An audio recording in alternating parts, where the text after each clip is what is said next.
What's up, everyone? Welcome back to Liquid Pop, and this week we have a very special episode, and you better believe it. I hate myself.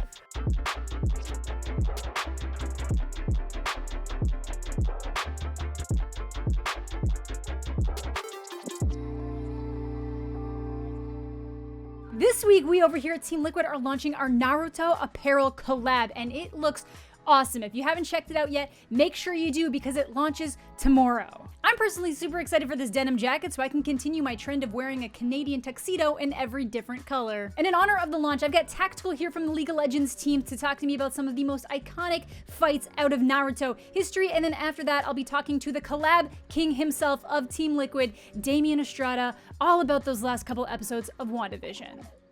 So here today we have Tactical to go over some of the iconic and maybe not so iconic fight scenes from Naruto across the history of the franchise. So how are you doing today, Tactical? Pretty excited. I'm doing pretty well. I watched Naruto very recently, so I'm excited to do a review. Yeah. Awesome. Starting off with one of actually my favorites from the original Naruto series, Rock Lee versus Gaara. This is one of those ones that, the entire time Rock Lee's just been this punching bag through the series, and then he takes the weights off of himself and drops them, and it's just this huge explosion of sand all over the place. And it kind of threw Gaara for a loop. So where are you thinking for this one? How did you feel about this one? Yeah, when he dropped the weights, I was actually really surprised myself because he asked for permission, and then it was just it seemed like it was 1,000 pounds almost. And exactly. Since it was there were not that many fights yet, that one was definitely one of the more surprising ones.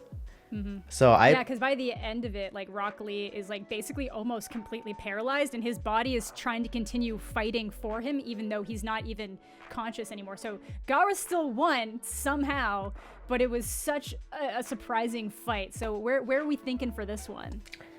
I gotta say it's somewhere between Genin or Jonin.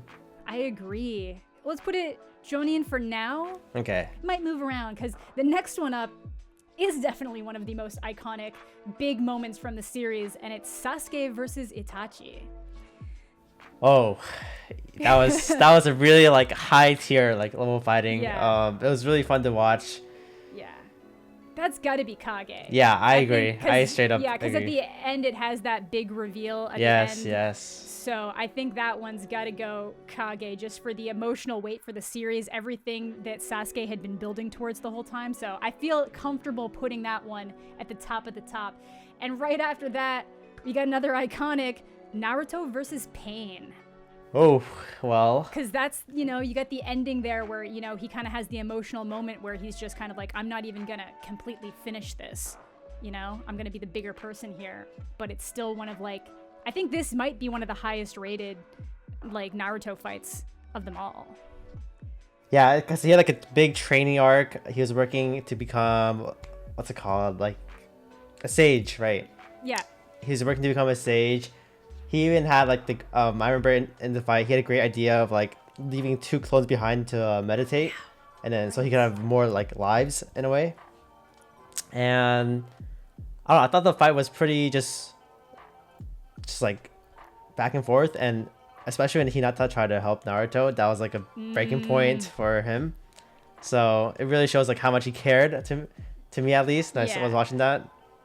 I think that's another Kage moment. Yeah, I agree with you. I agree. Yeah, that's another big one. All right, this is one I might need a little bit of reminders on here, but Guy versus Madara.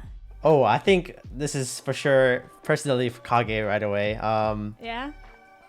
Because I think he unlocked all 8 gates. Yes. And the one. Okay, yeah. Yeah. Because he's the taijutsu master. Because that's the only way. Yeah. Okay. We're on a good roll here. I don't know. Maybe they didn't give us enough low tier stuff, but I feel with these ones being a Kage, I feel we have to maybe move Gaara versus Rock Lee down to. Yeah, maybe down 1. Yeah. Okay, we'll move that down 1, but these are good.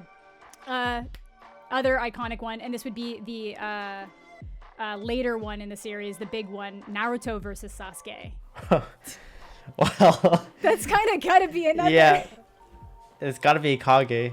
that's got to be Kage. Like, that's like the big moment. Like, by the end of it, like they've blasted their arms and stuff. It's literally like the strongest in the world, basically. Exactly. And like literally the entire series of everything Naruto kind of building to this one moment. These people that, you know, have always kind of been rivals even on the same team and kind of grew to appreciate each other in different ways, but it still builds up to this like just crazy moment where they are destroying each other with their full abilities. Yeah, it was really nice to see like both of them go all out, like finally at their levels. It was just really fun. Yeah, that was like a payoff moment. Like, that's like people were waiting for this. Yeah, so yeah. Gotta be Kage. Next one, Naruto kind of has some issues with letting some of the female characters shine a lot of the times, but we got Sakura versus Sasori. That was a good scene because it's got like all the puppet strings and everything going, and I feel like this was like a good moment to really showing some of her power in so many situations where she just hasn't been able to before. They've always just kind of sidelined her or something. Don't think it's Kage. What are you thinking? Well, let me try to recall the scene a bit. Because I remember Sakura was fighting alongside Granny Chiyo. Yeah. Sasori actually let himself kind of get hit. I remember there was a scene where I think Chiyo said like he could have guarded something, and then it was kind of like an emotional moment for Sasori because like he still had he still didn't want to kill Granny Chiyo, I think. Right. Good call. So where are you thinking? Where are you leaning for that one? I think in terms of fighting, I'll put at Chunin, but like in terms of character development, it's like pretty good. But I think for now, I put at Chunin. Chunin? Yeah. I agree. Very, very good moment for Sakura though, and unfortunately, doesn't always get enough of those. Next one, again, going back to some of the OG days, Neji versus Naruto. I have thoughts on this one because it's the whole thing is him like, you're always going to be like stuck the way that you are and you can't grow, and Naruto kind of gets a cheap move on him. Like, I really don't think Naruto should have won that fight. Neji was winning, and then Naruto, I think his Nine Tails chakra appeared, that's what it is. So it's just like a one punch, and then even like he just couldn't get up, and that was it. So it was really weird. Like, I feel like that should have been a moment where Naruto actually lost and had to like kind of almost like a Rock Lee thing, where it was like, look how far you've come, but you still have a lot to learn. Yeah, I would put it at Genin, just because like compared to the big picture of all the fights, it's just like hard to put into. I agree. Hashirama versus Madara. Oh, well, these are also like the strongest people in the world, so. Yeah, the two former allies that are now like super fierce warriors trying to battle each other to see who should get. It's like literally both opposite ends of the spectrum fighting each other. I mean, it was iconic enough to have like statues built for them and like a river. Yeah, they did. Yeah. But at the same time, is it for, I guess, as viewers, for the story itself, is it up there with like Naruto versus Sasuke? Is it up there? Is it better than Guy? Is it better than the Guy fight, or is it the same as the Guy fight? I say, for me, Guy was more like surprising. Yes. So I think that bumps it. Yes, but Hashirama, everyone knew Hashirama and Madara were already strongest, so it wasn't as much as a surprise. Yeah. Do we want to leave it in Jonin? Yeah, Jonin. Yeah. Yeah, I think that's a good spot. I feel like in terms of their power, it's probably Kage, but when we take into like all of the emotional impacts and everything and like the expectations of viewers, well, it's good where it is. Perhaps the most iconic and powerful of all, Sexy Jutsu Naruto. Look, there's two places for this. It's either basically filler or Kage, just because of what it is. I don't know, Sexy Jutsu is just always a classic. Yeah, it always just beats everyone, even the Kage. Yeah, the Kages, you get the full explosions, so... Yeah. Kakashi versus Obito. Oh. It was revealed that it was Obito, like, and that was a pretty big moment that he was like still alive. They're sharing the Sharingan. For me, I would want to put a Kage just because it was such a big surprise that there's like all of this background. The guy with the spiral mask was Obito this whole time. The whole time, and then pulls him into his own dimension. That was such a, because like the whole time everyone's wondering like who is this guy? Who is this guy? And then we finally get the answer. I feel comfortable putting that in Kage. I feel comfortable. Jiraiya versus Pain. This is also a really big emotional moment because Yeah. he decided to get more information to help others figure it out, and with the price of his own death, I think. Especially and like since Pain was a previous student of his, and he's gone so far off that it's just like not him anymore. I feel like that's got to be Kage. Yeah, emotion like in terms of like just, Everything like, the fight, the emotional impact. You get I think you got a flashback there to how Naruto's parents decided to name him too. Like, yes, the book, yeah. Yeah, so that was a big moment. Next one is another iconic moment, but I personally don't think it's a Kage, but it was still kind of like really good character development. Sakura versus the Hidden Sound Ninja. So that's the one where he's holding her in place on the ground. And she actually has to like cut her hair. Yeah, I remember this one. To do the fight. So that was another really good moment for Sakura after so many moments of her just kind of like being in the background, just kind of like yelling like Sasuke. So I'm thinking Genin, maybe? Yeah, I was feeling that too. Cool. Next one. This was another really cool one based on like the trap laid, I thought was really cool, but Shikamaru versus Hidan. Oh, okay. He's getting revenge, so he's like luring them into the forest, and like then he's all strung up with the trap that he had laid. Shikamaru made Hidan think it was his blood that when he stole for the ritual, but in reality it was his partner's. Yeah. It was 200 IQ, not quite Kage. Yeah, I'd say it's somewhere around Jonin or Genin. Jonin? We made Jonin. Yeah, I'll say we'll go Jonin. We'll go Jonin. Okay. I think so for sure. Next one, Itachi and Sasuke versus Kabuto. Oh. So the snake one. I thought it was cool because Itachi like revealed like a new jutsu, like a forbidden, like I forgot what it was called. The one where you get put into never-ending like. Was it the Izanami? Yeah, Izanami. Was it that one? Izanami. Yeah. Izanami. Because it leaves him stuck in that loop. Yeah. Until they change, right? How they think. Yeah, because this is the one where he's fighting. It's like a reincarnation of Itachi. And yeah, and then he realizes the truth of what happened all those years ago to his village, and it wasn't what he thought it was. So like that was like a really big emotional moment. But I feel like it's not as big as their fight against each other. So I'm thinking Jonin for this one. Just because compared to like the scale of like the other fights, I think it's like not as intense, but it's like nice to have. Next one, Sasuke versus Daidara. That was when they used I think they used a bunch of like clay clone type things, and yeah. I don't think it's Jonin personally. Yeah, like it was neat, but it's not really like memorable or like really too important to like compared to the other stuff. Yeah. I think Genin for that. Yeah, I put Genin too. Genin. Choji versus Dosu. Do you remember this one? I don't know who Dosu is. This is the one where Choji goes to use his attack, gets all puffed up, starts rolling at him, crashes into the brick wall, and then is stuck there while the sound ninja uses his power to basically reverberate him through his stomach and then kind of implodes him a little bit. It was like a 30-second battle and it was done. You know, I don't even remember the fight, so exactly. For me, it's probably basically filler. Basically filler. Yeah. It's really funny. If you can look it up on YouTube when you get a minute, like they start saying their battle words and he's just kind of like, I'm so excited to go eat after this. Yeah. It's just so stupid, but it was classic. Last one, Tsunade and Jiraiya versus Orochimaru. Wow, I remember at the time of the series, it was pretty big a deal. It was like pretty like kind of early on. Looking at like the context, like the legendary Sanin, it's like it's a 3 legendary Sanin fighting against each other. They're probably like stronger ones. I remember there's also like the separate fight of Naruto versus Kabuto. Also alongside that, Tsunade was like at first really hesitant to fight, but then watching Naruto like helped her like give courage or something. I forgot what it was.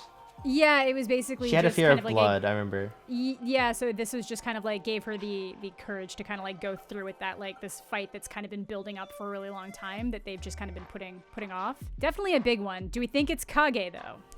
I don't think so. Gotta be Jonin then. I think it's gotta be Jonin then. Yeah. Jonin? Yeah. Okay. Well, this is a stacked list. Is there anything that we want to move around, like now that we've kind of placed everything, or do we feel like pretty good? I think this is probably it for me. I think this is good because like some of them, like you could say that some of the fights in like Genin were better than the other ones, but like the emotional weight of some of the other scenes like elevates them. So like, you know, Gata versus Rock Lee I think is a more impactful scene than Sakura versus the Sound Ninjas, but it was more like the emotional impact behind what Sakura was doing that kind of puts it into that area. Yeah. I agree. I feel good with this list. Well, let us know what your guys' top Naruto moments are. What were some of your worst ones? This was a very stacked list of stuff that was like pretty high iconic moments from the series. But thanks so much to Tactical for coming by to help me out with this list. Where can the people find you, and what are you all about here at Team Liquid? Yeah, so you can find me on Twitter. You can find me on Twitch. I'm just Team Liquid's AD carrier for the LCS team. So far, we've been doing pretty well. I want to keep it up. Yeah. So that is obviously the definitive tier rank list, but let me know if there's anything you guys would have swapped around, or are there any fights that you didn't see that you wish we had covered? Now, things have been getting really intense on WandaVision in these last couple of episodes, so I thought it would be good to bring on Damian Estrada, the theory master himself over at Team Liquid, to talk about some of those big bombshells and what he thinks it might mean going forward. Damian, these last 2 episodes have been pretty heavy. What are your thoughts? We got the kind of the ramifications of what happened after Monica Rambeau got blasted out of Westview, leading into some pretty interesting answers. We got a lot of confirmations these last 2 episodes. So what have been your thoughts so far?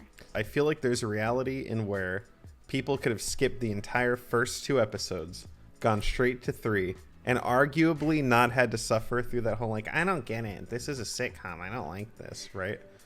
Yeah. So for anyone that hasn't watched it, I would suggest is doing that, starting at 3. All right, so we got a lot of confirmations in that 3rd episode. Last time we broke this down when I was talking to other Amanda, we had the theory, a lot of people had the theory that the person watching the monitors and the screens of that 1st episode of WandaVision was Kat Dennings' character, and we got the confirmation that it was. It's Darcy watching it. She's been pulled in by Sword to try to figure out what's going on in this town, and she's the one who actually figures out and picks up the broadcasting waves of what's going on here, and we're slowly kind of building down into what's going on. We got the answer that the helicopter that she finds that's fully colorized in the 2nd episode was actually a Sword drone that got lost when Monica Rambeau tried to fly it in.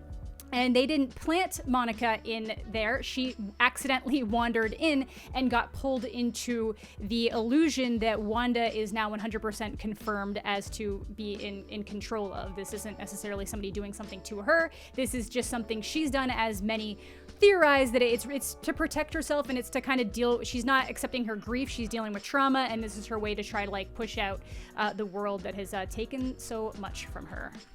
All right, I have a lot of stuff that I want to hit on for this most recent episode because I feel like it was just jam-packed with things that were crazy, right? So we see the twins who are children. They're unable to figure out how to parent. So she tries to, put them to sleep, right? Which is a little dark in theory. She tried to put them to sleep. It didn't work. Agnes shows up, and then all of a sudden, the kids age up, right? So in theory, there could be this world in where it's like Agnes is actually, or whoever she ends up being, and her husband that we haven't seen yet, are the people that are actually controlling everything, and they've basically just like pulled the wool over her eyes, so to speak, into where there are aspects of the world that she is controlling, which is vision and like how she can edit and rewind things, but ultimately everything is being manipulated via them. Yeah, I like I said, I've kind of been long the believer that Agnes is Agatha Harkness, who is very important in a lot of different X-Men stories. In X-Men Evolution, she was specifically hired by Magneto to help Wanda deal with her powers and the illusion she was creating in her head and stuff. So it would make sense that she has some kind of involvement there. I do still think that Wanda is pretty much in big control of this, and that Agnes is just maybe trying to find a way to like reap some of the benefits of what's going on here, or figure something out. I'm really interested to see where that goes, because there was a moment in that episode where she actually stops and she's like, do you want me to retake it? Should we do a retake? As if like, take it from the top, redo the lines? And that does not align well with Wanda's visions of what she's doing. And again, with the twins, there was like a really sinister moment of when she's like, why won't you do what I say, when they won't stop crying? And it's like such a double-edged thing where it's like, not only is it just like, oh my God, it's babies, they just won't sleep, but it's like everyone else in here does anything I want them to, why won't you? So I'm really interested to see what those kids are kind of like the product of, because then they age up again in this episode. They went from like babies to 5 and then 5 to 10 in the course of a single episode. And then there was a pretty, you know, like terrifying, not necessarily terrifying moment, but like the guy that's kind of running SWORD is kind of viewing her as a terrorist, basically. Like, this is all the stuff she used to do. She had a good little period here in the middle, but now she's dealing with all this grief and trauma, and she like kidnapped Vision's body. She's doing the exact thing he didn't want happening to him. Like, we have to treat her as a hostile, and then tries to like blow her up. So she leaves the illusion for a minute to basically be like, don't bother me and I won't bother you. And it's just cracking away at how sinister this actually is. Like, I thought that pretty much everybody in Westview might have been like fake, but now we're realizing that this is a town that she has commandeered, and these people are stuck in this situation that she's created, and she just kind of refuses to let anyone out, even when you get moments where Vision's like, Wanda, something's happening here. Like, I snapped somebody out of something. And like, it's just really interesting to get these moments where you have like really over the top, like really bubbly, cheery sitcom stuff, and then she looks around and you see Vision's sunken in head where the stone had been pulled from, and his cold dead eyes. It's there's a lot of horror elements to this, like, absolutely. Yeah. And I love it. To go back to him unlocking, I think the character's name is Norm. At their office place. That was like the first, because obviously we've seen like Vision break out of it a little bit, but it's still very much on that like, oh, this is, you know, my friend or my significant other, like I'm gonna approach this gently, where Norm clearly had no reason to approach anything gently. It's just straight up like, I had a wife, she was sick, I was taking care of her, I think was his story, like my right? sister's taking care of my sister's, I can't it's get a just hold of like somebody. That's crazy, right? To be just basically suspended in reality. And it really throws me back to that like Sunken Place kind of vibes, where you're just like a passenger, right? Just like way back in the darkness, kind of seeing your life play out in front of you. So that is like a scary concept. He does mention in there, though, he says she, right? But that doesn't necessarily mean that it's Wanda, right? That could also be Agatha. That is the she in his she. So that's part of like an interesting theory. I think earlier you said you don't know if Ralph is real. I think Ralph is the SHIELD agent, the guy that's running everything. Okay, that's fair. That is a possibility. I thought it was just kind of like the absentee husband that never shows up joke. No, that's my big bet. I'm hedging all my money and stocks into Ralph being the SHIELD agent, very similar to GME to the moon, you know, Ralph to the moon. Of course. Ralph to the moon. All right, so we're expecting the crash and burn from that then? Oh, yeah, maybe. One thing that happened in the episode that I think is kind of interesting is when they were trying to go over Monica's vital signs, right? Yeah. And like her scan was just like pure white, right? With they couldn't read it. Maybe some darkness on the edges, right? And like they needed another blood draw. So I'll give you this theory. What if she already has her powers? And the reason that they couldn't scan anything is because she is already, I think her character is like pure energy or photons or something like that. In the comics, right? Yeah, exactly. It's also possible that going into the illusion sparked the powers. Like, because we know that Wanda can do that with her powers. Wanda can do pretty much everything with her powers. She can literally rearrange matter. We got that confirmation here. So there's a possibility that she didn't have them going in, but then coming out, the sheer energy blast of getting her out kind of like unlock them like that, or kind of put them in there, because I'm assuming as a military person she probably would have gotten a lot of vitals and checks done historically, right? And then she obviously would have gotten checked when she came back from the blip. I'm assuming they would have checked everybody who came back from the blip. So I do think that that's something that would have happened as a result of her time in Westview, which is going to be really interesting if they go over that. All right, so the death of the dog, I know that there's like deeper implications on like what that means based on like the comics. I won't get into that because I don't know enough about that to like really do it justice. Fair. But I think that the dog dying and her not bringing it back represents that she can't actually reanimate humans or things that are actually dead, right? Where Vision, in theory, right, like she's reanimating pieces, right? You know? And she could have been reanimating something. It like they have that line where it says like in his will he didn't want to be brought back, right? Yeah. So in theory, Vision could still be floating out there in the internet. Shiri could have disconnected him from the Soul Stone, right? And so there's very much possibility that Vision could be or could have been put back together by someone like Banner or rest in peace Tony Stark, right? So that's like just a kind of flyaway theory, right? But I think the dog's significance in this episode was that her brother coming back, she can't reanimate him, right? Yeah, because she can't reanimate dead people. Yeah. So the dog was a representation and kind of like a like, by the way, she can't bring back humans kind of thing. Yeah. One of the theories that I saw floating around is what if it was one of the kids, right? I think Wiccan, which is the one that has similar powers to her. Yep. What if he was the person that brought back her brother, but like plucked him from the multiverse, not understanding because he's a kid that you can't just pull people from the multiverse like that because it doesn't work the same way.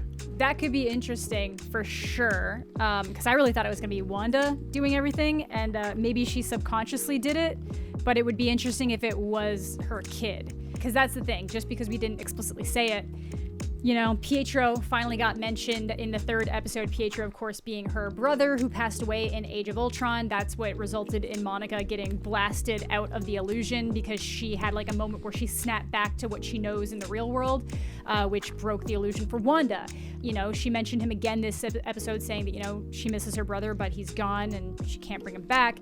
So then ding dong at the end of the episode, see the silver hair from behind, and it's not Aaron Johnson, it's Evan Peters. And for those of you who have kept up with the X-Men movies, that is Quicksilver from Days of Future Past and the other kind of like the second iteration of the Fox X-Men movies. So that's the multiverse. The multiverse has now officially been shown, confirmed on screen in Marvel, and it was on a Disney Plus show. They didn't wait for Multiverse of Madness. They did tell us that this was going to kick off the events of Multiverse of Madness and the next Spider-Man movie, but it's not even that it kicked it off, it started it. This is our first on-screen look at confirmed multiverse cross-studio references. I hope that they utilize it well and don't just see it as like a we're just gonna dump everything, but that was really interesting. And he pops in and he's got the whole like, hey, you're not gonna invite your brother in type vibe. So he's very different from the Pietro that we would know from the MCU,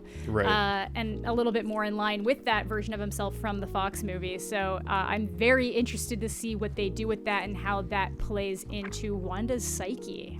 When Monica says, that she's going to text like an aerospace engineer, like reach out to someone, who do you think that is? And I'll toss in one more thing. Paul Bettany in an interview said, I work with this actor that I've always wanted to work with, and we have fireworks together. The scenes are great, and I think people are really going to be excited. I've always wanted to work with this guy, and the scenes are pretty intense. I don't think that's Quicksilver, unless he's like a crazy fan of like American TV horror, right? Yeah. So are we getting a Fassbender? Are we getting McKellen? Or are we? And then here's a real like curveball. Do you think he's a fan of The Office? And we're gonna get our first view at Reed Richards. It would be really cool if it was Reed Richards, and it would really play into who they're reaching out to. And I feel like that would do well if you introduced Reed Richards now and they don't have their powers yet, because that event hasn't happened yet. I think that would be really interesting, especially where it's an aerospace engineer. That might be Reed. I don't know. Because like the next couple episodes, it looks like they're on some like Modern Family, like talk to camera sitcom kind of thing. What if we get Reed Richards looking into camera, right? Because they send him in and he is brought in via his classic like interview style in The Office kind of vibes. That would be really cool, actually. I would like that. That actually gave me one last thing to touch on.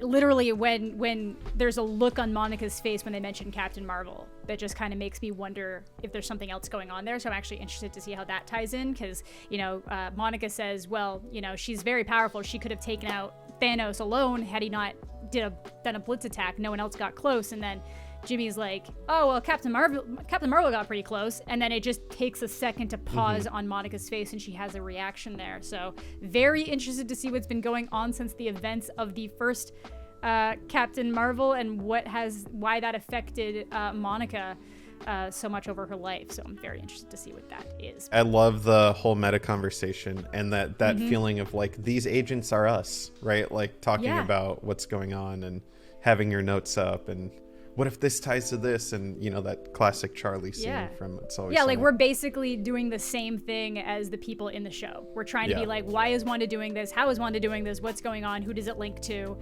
So that's very exciting. So I am personally loving this show. It is delivering in all the areas that I hoped it would. I understand the people that weren't super huge on the first couple episodes. That's totally fine. I do think there's moments in those episodes that are amazing.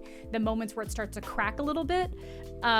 But yeah, I'm very excited to see where this goes, how it ends. We got our first confirmed multiverse sighting, and it's hopefully only going to get better and more wild from here. So thanks for stopping by, Damian. Do you want to let people know a little bit about you and where they can find you? Yeah, I'm the creative director at Team Liquid. We just launched our Naruto collab this week.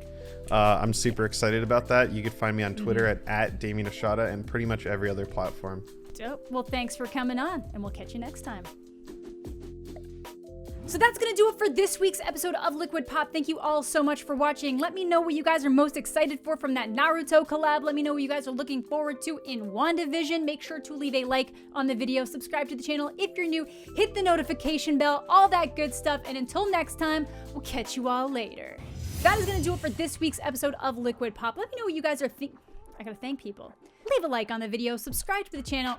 I hit my microphone. I think I already got it. I think I'm going into this cycle where I've already done it and I'm just making things worse. Thank you all so much for watching. Blah, I think I got it. There's a couple in there. Cool.